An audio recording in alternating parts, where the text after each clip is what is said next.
A massive day in rugby league, headlined by Supercoach Craig Bellamy re-signing with the Melbourne Storm, extending for an extra year, Rudy. Really, really good news for the Melbourne Storm. Yeah, a bit of a surprise because I think a few people thought he might give it away, but a great result for the Melbourne Storm and a great result for the game in Melbourne and Victoria. I mean, he is the face of the club down there.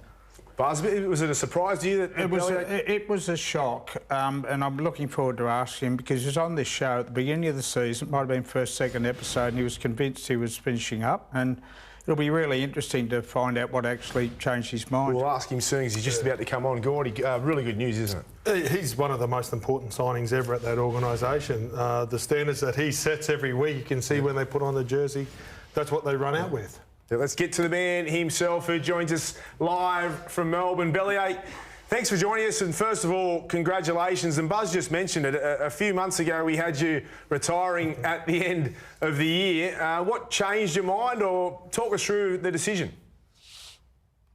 Yeah, thanks for having us on, Braith. But, yeah, it was a bit of a topsy-turvy. I'd probably turned 180 degrees nearly, since about 6 or 8 weeks ago.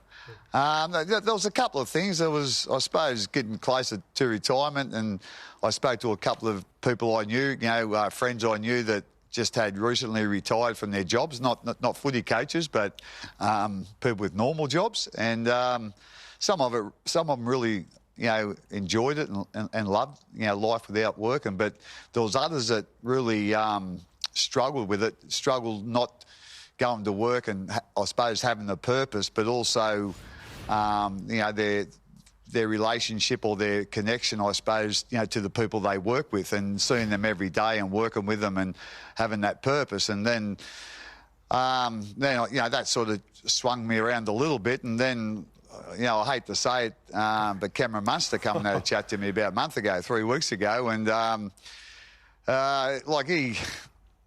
he was, a little bit emotional, I suppose, and and he got me a little bit emotional about, he was really keen for me to go on, and he said, the leaders and most the players at the club that he'd asked were very keen for me to go on. So, part of my decision before that, my thinking was that, I'm in my 60s now, and I'm coaching, guys that are 24-year-olds, so connecting with them and having, I suppose, the relationship that you need, a close relationship, coach and player, with that big of age difference, I wasn't quite sure that, I was up for that battle, but he assured me, there was no problems there, and, so slowly but surely it swung around, and I still really enjoy going in, working with these guys. They're good fun to be around, but they work hard as well. So and the club's been great to me. And Matt Tripp, our chairman, he was great as well with giving me a whole heap of time, more than he should have, to make this decision. Hey Craig, it's Gordon Tallis here, mate. Congratulations on your appointment, but. For one, Cameron Munster, you're taking advice off Cameron Munster. But if I'm a betting man, who do you want to replace you? Because you've built such a dynasty down there. Who do you want to replace you? Yeah, I'm not going to sort of say something like that, Gordy. But with all due respect, Gordy, I work with you and really enjoy working with you up at the Broncos. But taking advice off Munster is like taking advice off you, so I'm not quite sure where I'm at there. Well, you're a smart man, Craig. You're a very smart man. Well, you and Munster are very similar, Gordon. I know you wouldn't believe that, but No. That's Listen, why I like it. Mate, I never played with a bad moustache, and I didn't have that much ability. Hey, Bellyache, this new deal, does that mean you're going to see out your career at Melbourne Storm? I don't want to get ahead of it, but there's an 18th franchise coming in. And I know people like Peter V'landys are very keen for you to do a Wayne Bennett type situation and oversee their introduction into the competition. Could you look that far ahead now? Would that be something that might appeal to you? Oh, not really at the moment, Buzz. I'm just sort of, just happy to be, make this decision and get down the road. That was, it's been a relief for me. It's been I'm one of those guys that find it hard to make big decisions and stick to it, then, or not stick to it, but, just swap back and then. But when I make the decision, I'll be, loyal to that decision. And, I'm just concerned about, the rest of this year with the Storm and then next year, and we'll see what happens from there. But, I'm really happy here at the Storm, and I'm just happy that I've finally made the decision and we can get on with things. Hey, Craig, how much are you driven these days by winning a premiership again? Or is there more to coaching now than just winning trophies? Yeah, that's a good question, really. I think, when I was a younger coach, the first probably 10 years, 8 or 10 years, it was all about, winning and winning premierships, and obviously that's the ultimate goal. But there's a little bit more to it, for me now is, I know a lot of these young guys have had childhood dreams of being NRL players and being State of Origin players and, winning premierships and playing for Australia and whatever. But so, part of my enjoyment now is helping players, to achieve, the heights that they're capable of achieving, just sort of trying to show them the way. But at the end of the day, they're the ones that have got to roll their sleeves up and do the work, So, as I said, at the end of the day, it's one of my, I suppose, enjoyments out of the game is just helping these young players, achieve their dreams. And hopefully, I've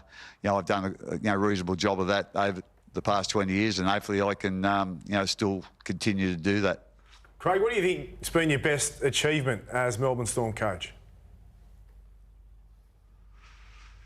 I think coming out of the 2010 season, into 2011 and 2012, it was a real tough year in 2010 with the Selby Cup drama, and there was more than once that I just felt like throwing it in, but.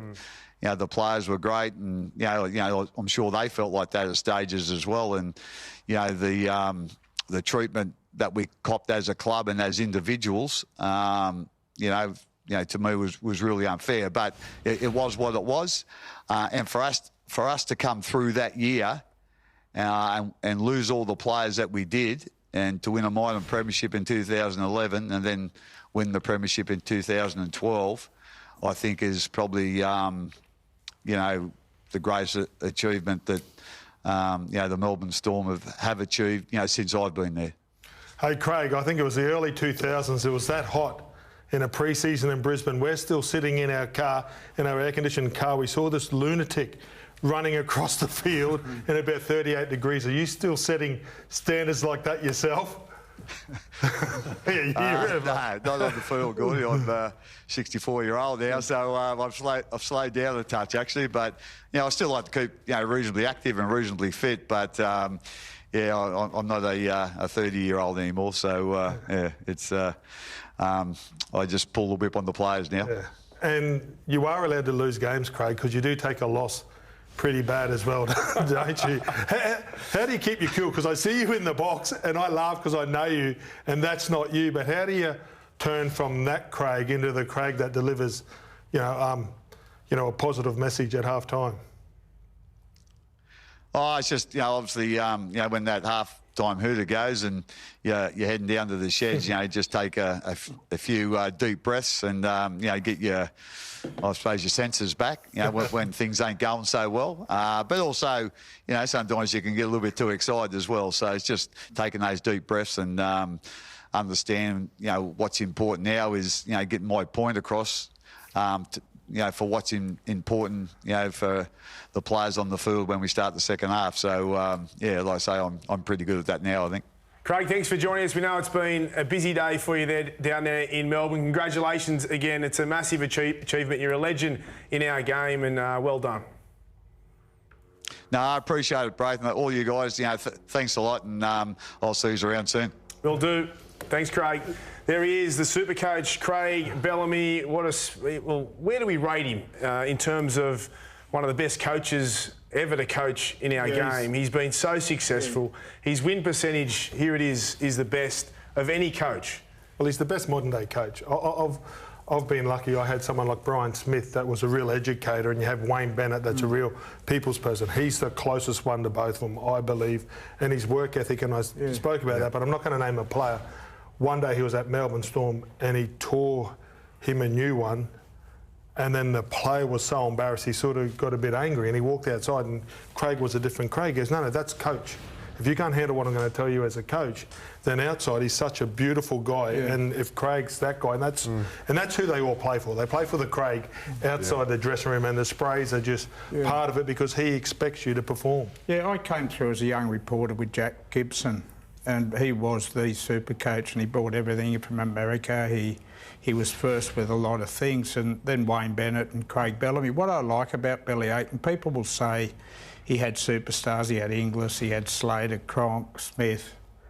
But when those boys arrived at Melbourne Storm, they were anything but superstars. Yeah, that's right. They came out of, grade footy in Brisbane, and he developed their careers, same as he did with Munster, same as he did with all the players now. And I don't know... Well, look, Wayne Bennett's been great, similar, but I don't think anyone does that better. Well, he's than Billy 63. So how long is he going to coach for, and do we think that he may just keep going? You look at Wayne and Tim, they're what, 70, 72, 73 at the moment, Wayne Bennett and Tim Sheen. So he could do that easily if he wanted to, because, as Gordy said, I mean, he's a super fit guy, looks after himself, still flogs himself in the gym. So if he wanted to keep going, he could easily go another 10 years. When I tried to ask him, Brady, about that 18th team, and the NRL insisted Wayne Bennett do the Dolphins, and they're going to do everything they possibly can to get Billy Aiton, even if it's not as the head coach, as the director of football, to set the franchise up. But I can't see, he's so tight in Melbourne there, I don't know if he'd do it. I wouldn't rule it out, though. I just heard it, how loyal he is. I think what they've built down there, he doesn't want to leave until someone is capable of taking over. That's the sense I get, that he doesn't want to just hand it over to anybody. He'll hand it over to someone that is prepared to work. And he's got a rolling deal down there, right, for another 4 years after this year, so... What does this mean for Jason Ryles? Now, a few weeks ago, we all thought that Ryles was most likely going to go to Melbourne, if not after next year, if Bellier goes on, which he has, but we thought he may go there and leave the Roosters next year and go to Melbourne. That's not going to happen. Is he still a chance of going to Melbourne, Jason, after Craig Bellamy leaves, or is that gone now? Well, I spoke to Matt Tripp, and Matt Tripp said if he's willing to wait a year, then sure, the door's still open. If Craig decides in a year's time he's going to stand down, but it's taking a risk. I mean, we've all seen what Craig's done this year, where we all thought he was going to retire, and he's turned around and gone another year. So there's no guarantee at the end of next year Craig walks away. So if Ryles doesn't take the Dragons, if he gets offered the Dragons job and doesn't take it, and decides to wait for Craig in Melbourne, he's taking a chance. He needs to show some patience, Jason Ryles. He's shown a bit, Buzz. No, well, he's not. He's mid-contract at the Roosters. My view with a coach like Ryles is, do you want to go into the Melbourne system, or do you want to go into the St George Illawarra system with that management, with the split? He is a Dragon. I know he is, mate, but what's a stronger franchise to launch your career at? What's going to be the more appealing job? You're also following the footsteps of Craig Bellamy. They're pretty big shoes to step in. Look at many coaches that followed Wayne Bennett at Brisbane and failed to deliver because they're always getting measured against Wayne Bennett. Is this just set up for Billy Slater now? Can they just put some work into Billy over the next couple of years? Yeah, you've seen Bellyache in a box and how, and how it mentally and emotionally affects him. Billy Slater's got a horse stud. Billy Slater's got a job at 9. Billy Slater's got the Maroons. He's getting really well. Do you really think... That doesn't matter. But he might be ticking his box. Desire to coach. Yeah, Craig just said that he's not ticking the box. Like guys that have retired, like they're missing something in their life. And maybe Billy wants to coach. Maybe he wants to prove himself as a coach. You saw what Matty John said about him the weekend. He reckons he's as good as anyone in the game. Well, I think they're mad if they don't spend the next year working on Billy. And look, at the moment, it's a really... it's a massive task to convince Billy to change his mind, because at the moment he's got no desire to be an NRL coach. But who's to say if he doesn't win another Origin series and they say to him, Billy, 2025, Craig's going to step away, we want you to be coach, you've got to keep asking the question, I think. Of course you do. Do you think he's a chance? Do you think Billy's a chance of going there? Because there was a few weeks ago where they had Ryles. It was Ryles, and I heard Tripp wanted Ryles. Now it has it switched back to Billy. Well, it's just giving him another year to work on Billy. I mean, I don't know if that's enough time to change Billy's mind, but they've got to ask the question and keep adding. Yeah, I think Billy's number one. I'd be going after Billy, just talking to him as briefly as I have about Origin, and it's crystal clear. Like when he started talking to me about certain players, and I'm sitting at the airport like ships in the night we're passing, and when he told me about certain players that I thought were in doubt, and he turned them around and the player of the series and the style that he wants to play, there's a coach in there. My only point, and I'll repeat it, is an Origin campaign is 8 weeks, and But if you're a coach, you're a coach. But an NRL coach is dead set 24/7. It's dead set 12 months of the year, and he's got such a good life now. And he could be home every night. He's not flying away. He's not flying to Sydney. He's not on television, and he ticks the box that he wants. Billy to. Slater is Melbourne Storm through and through.